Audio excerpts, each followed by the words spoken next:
வணக்கம் உறவுகளே, சற்று முன் கிடைக்கப்பெற்ற ஒரு மிக மிக முக்கியமான செய்தி ஒன்று வெளியாகியுள்ளது. வீடியோவை தொடர்ந்து முழுமையாக பாருங்கள்.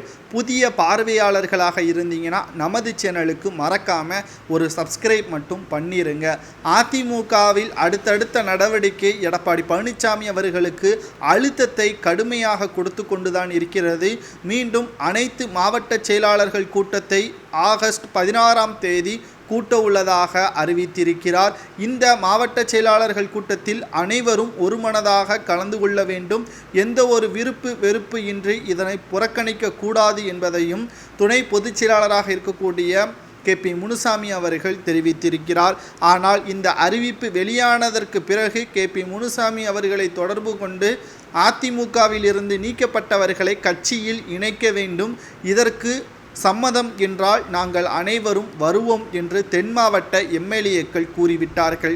நாங்கள் மீண்டும் எம்எல்ஏக்களாக வர வேண்டும், உங்களிடம் அமைச்சர் பதவியை கேட்கவில்லை, எங்களுடைய எம்எல்ஏ பதவியை மீண்டும் தக்க வைத்துக் கொள்வதற்காக இந்த முடிவை எடுக்கப் போகிறோம். அதிமுகவில் இருந்து நீக்கப்பட்ட OPS சசிகலா, டிடிவி தினகரன் இவர்களை கட்சியில் மீண்டும் கொண்டு வந்தால்தான் அதிமுகவின் தொண்டர்கள் ஒற்றுமை வலுவாக இருக்கும், இல்லை என்றால் மிக மிக மோசமான சூழலாக உருவாகும், எங்களது எம்எல்ஏ பதவியை இழக்க நேரிடும். எப்படி தெலுங்கானாவில் ஆட்சி ஒட்டுமொத்தமாக மாறியதோ அதேபோல் மீண்டும் மாறக்கூடிய நிலைமை ஏற்படும்.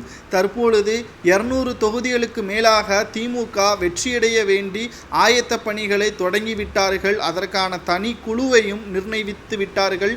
திமுகவின் தொண்டர்கள் கட்டுப்பாட்டில் கடுமையாக அதற்கான நிர்வாக குழுவையும் திமுகவின் மேலிடம் ஏற்படுத்திவிட்டது. ஆனால் நாம் அதிமுகவின் மட்டும்தான் தற்பொழுது வரை அதிமுகவிற்குள்ளே பல பிரிவுகளும் ஒரு மனதாக செயல்பட முடியாத சூழ்நிலையும் உருவாகியிருக்கிறது என்று எம்எல்ஏக்கள் கடும் கோபத்தில் கூறியிருக்கிறார்கள். ஒட்டுமொத்தமாக தென் மாவட்ட எம்எல்ஏக்கள் தற்பொழுது பேசியிருப்பது KP முனுசாமி அவர்களால் பதிலளிக்க முடியாத நிலைமை ஏற்பட்டுள்ளது. ஏனென்றால் அதிமுக வெற்றியடைய வேண்டும் என்றால் அதற்கு OPS சசிகலா இவர்களது ஆதரவுகள் தேவை. களத்தில் எடப்பாடி பழனிசாமி இறங்கி வேலை செய்ய மாட்டார், தொண்டர்கள் தான் வேலை செய்வார். அவர்களது தேவைதான் நாம் பூர்த்தி செய்ய வேண்டும். அதற்கு பிறகுதான் மக்களது என்ன நினைக்கிறார்கள் என்பதை அவர்கள் மூலமாக நம்மால் பெற முடியும் என்று தென் மாவட்ட எம்எல்ஏக்கள் கூறுவது சரியா என்பதை கமெண்ட் வாயிலாக கூறுங்கள்.